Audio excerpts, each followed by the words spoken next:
I want to ask you about Donald Trump, because you've been one of the more outspoken people in talking about the comments he made.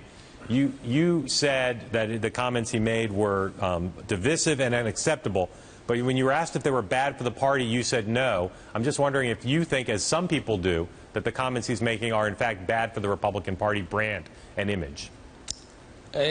You know, they certainly don't help the party, but I do think, as you were pointing out earlier, Donald Trump is Donald Trump. And if other candidates don't embrace that position, if they reject it unequivocally as I did, then I think people are going to look at the candidate as an individual when it comes to next November. You're a former governor of New York. He's a businessman who's never run for office before. I'm just wondering if it comes down, say, to you and Mr. Trump, or if he accepts your offer to debate him one-on-one, what would you say the differences are between you and Donald Trump?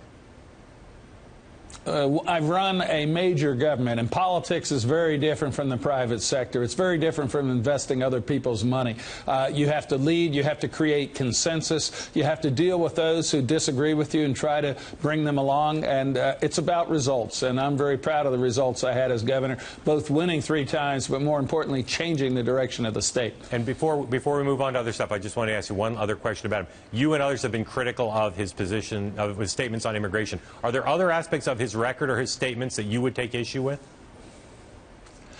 You know, I'm not interested in getting in a fight with Donald Trump. We always got along great. But his comments about Mexicans were just not just unacceptable, they were really repulsive to me as the grandson of immigrants. We have to understand we all have a common future. And one of the things you do in politics, or you should do, is try to bring people together instead of dividing us. I want to see us have a sense of identity as Americans, as not as different groups that we like or don't like.